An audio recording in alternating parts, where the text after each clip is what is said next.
নমস্কার, আমি ডক্টর রিনিতা মজুমদার বলছি। এটা আমাদের সেকেন্ড লেকচার। এই লেকচারটা যেহেতু একটু বড়, আমি এটা দুটো পার্টে করব। এটা পার্ট 1। আমি প্রত্যেকটা লেকচারের আগের দিনেরটা ছোট করে সামারাইজ করব। তো আমরা কি বললাম? সাইকি গল্পটা বললাম।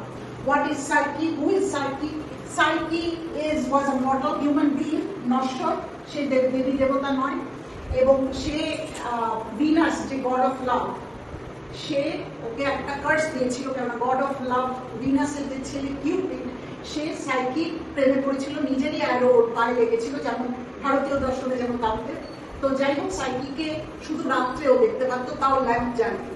সো মনটা ওই রকমই, মাঝে মাঝে দেখতে পাই, মাঝে মাঝে দেখতে পাই। তো থেরাপির পুরো উদ্দেশ্যটা হচ্ছে to go from darkness two light, মানে এনলাইটমেন্ট। তো এনলাইটমেন্টটা আমরা অ্যালিগরি অফ দ্য কেভ, গুহার ওই যে রূপক দিয়ে আমরা বুঝতে চেষ্টা করলাম। এটা প্লেটো রিপাবলিক থেকে আমরা এই কথাটা বলেছি। এখন আমাদের অ্যারিস্টটলের কথা বলতে হবে, কেননা আমি যেভাবে থেরাপি পড়াচ্ছি সেটা also it encompasses the entire আমাদের যে সোশিও পলিটিক্যাল বা কালচারাল, রাজনৈতিক সাংস্কৃতিক যে কাঠামো, তার মধ্যেই তো মানুষ থাকে। সেটা পরিপ্রেক্ষিতে আমরা থেরাপিটা বলতে চাইছি। কারণ এন্ড অফ লাইফটা কি? এন্ড অফ লাইফটা হচ্ছে ওয়েল বিং, আমাদের ভালো থাকার ব্যাপার। আমাদের চিকিৎসাও তো তাই। আমরা চিকিৎসা করি কেন? আমাদের যে ডিসব্যালেন্স হয়েছে বডিতে, সেটাকে আবার ব্যালেন্সে নিয়ে আসা, ওয়েল বিং। হ্যাঁ, well being of the individual, ভালো থাকা। তো আমি অ্যারিস্টটলের কথা বলবো। অ্যারিস্টটল প্লেটোর ছাত্র ছিল। অ্যারিস্টটলের সবচেয়ে বেশি যে বইটা মানুষ পড়ে সেটা হলো পলিটিক্স। এই পলিটিক্স এর কথা বলবো, কেন সেটাও আসছি, তার সঙ্গে থেরাপির কি সম্পর্ক সেটাও আসছে। একটা পার্টে হবে না, এটা আমরা দুটো পার্টে করবো।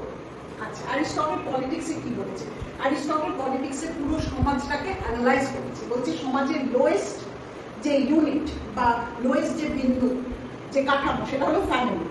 এখন আমরা ফ্যামিলির মধ্যে যা বোঝাই, অ্যারিস্টটলের সময় সেইটা ফ্যামিলিটা সেরকম ছিল না।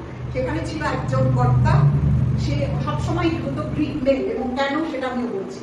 তার নিচে থাকতো গ্রিক ওম্যান, এবং তার নিচে থাকতো চিলড্রেন এবং স্লেভস। হ্যাঁ, তো এইটাই হচ্ছে ওর ফ্যামিলির কাঠামো। কেন গ্রিক মেল ওপরে? এইখানে আমাদের আবার সাইকি, মনটাকে বুঝতে হবে, অ্যারিস্টটলের থ্রু দিয়ে বুঝতে হবে। এটা আমাদের অ্যাকসেপ্ট করতে হবে না, অ্যারিস্টটলের অনেক ফল্ট আছে। তো কেন? কারণ এই যে মনটা অ্যারিস্টটল তিনটা ভাগে ভাগ করেছিল। একটা ওপরের ভাগ, নিচে দুটো ভাগ। আমি এগুলো প্রত্যেকটা এক্সপ্লেন করবো। একটা হলো তার রেশনাল পার্ট, বা তার বৌদ্ধিক বা যুক্তিগত পার্ট, সেখানে সেই সমস্ত কিছু যুক্তি দিয়ে বুঝতে পারে। এবং ভেজিটেটিভ পার্ট হচ্ছে যেমন তার ইনস্টিংক্ট, সেটা আর কিছু করার নেই, সেটা বুদ্ধি শুনবে না। সেটা আমাদের যেমন ইনস্টিংক্ট আছে, কি ইনস্টিংক্ট? হাঙ্গার, খিদে, ফিয়ার, একটা ইনস্টিংক্ট হয়, অ্যাঙ্গার, রাগ, দেশ, এগুলো নিয়ে আমরা শরীর থাকলে, আমাদের দেহ থাকলে এগুলো থাকবে, সেগুলো ভেজিটেটিভ। কিন্তু একটা নন ভেজিটেটিভ পার্টও আছে।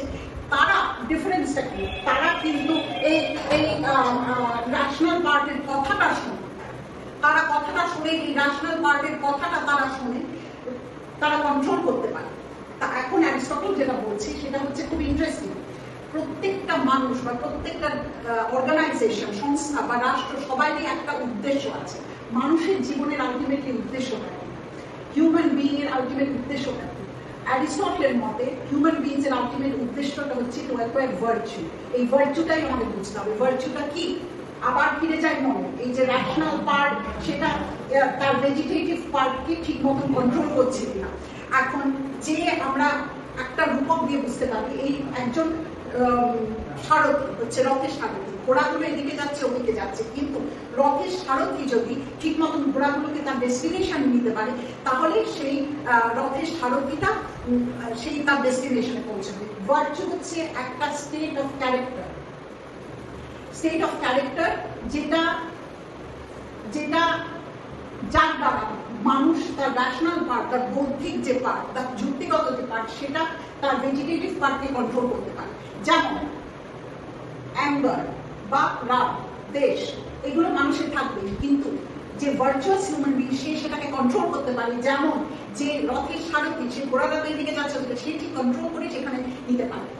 আমি শেষ করার আগে দুটো ইম্পর্টেন্ট কথা বলছি। একটা হচ্ছে অ্যারিস্টটলের মতে ভার্চুটা ন্যাচারাল বা স্বাভাবিক নয়, রাগ, দেশ, হিংসা, খিদে এগুলো নিয়ে আমরা জয়বে, এগুলো ন্যাচারাল বা স্বাভাবিক। কিন্তু ভার্চু কথাটা উনি কিন্তু খুব পরিষ্কার করে বলছেন, ভার্চু হচ্ছে, আমরা যদি ট্রান্সলেট করতে চাই ভার্চু কথাটা হয়তো ধর্ম, এইভাবে আমি এখন ট্রান্সলেট করছি, আমি ভার্চুই রাখছি। এটা কিন্তু অ্যাকোয়ার করতে হয় সংস্কারের দ্বারা, পরিশীলনের দ্বারা, অভ্যাসের দ্বারা। কোথায় অ্যাকোয়ার করবে? এটা কিন্তু উনি বলেছেন খুব শক্ত কাজ, হার্ড ওয়ার্ক, পরিশীলনের দ্বারা সে অ্যাকোয়ার করবে ভার্চু। কোথায়? না ফ্লারিশিং পোলিস। ফ্লারিশিং পোলিস মানে যেখানে কোনো অভাব নেই, পোলিস। হ্যাঁ, এই পুলিশের কথায় আমরা পরের বার আসবো। পুলিশ, এই ফ্লারিশিং পুলিশ আন্ডারে, এমন একজন লিডারের আন্ডারে, এমন একজন নেতার আন্ডারে যে কষ্ট করে এই ভার্চুগুলোকে অ্যাকোয়ার করেছে। এটাই কিন্তু অ্যারিস্টটল। তাহলে ultimate aim of the human individual কি? সে হচ্ছে to be the virtuous human being, যার র্যাশনাল পার্ট, ঠিক যেমন একজন সারথি তার ঘোড়াকে কন্ট্রোল করে, তার ইরাশনাল পার্ট কন্ট্রোল করছে। এবারে আমরা কি করবো, পার্ট 2 তে আমরা এই যে ইন্ডিভিজুয়াল যে মন বা সাইকো, তার সঙ্গে আমরা রাষ্ট্র এবং সমাজকে মিলিয়ে দেখবো অ্যারিস্টটল কিভাবে বুঝতে চেয়েছেন। নমস্কার।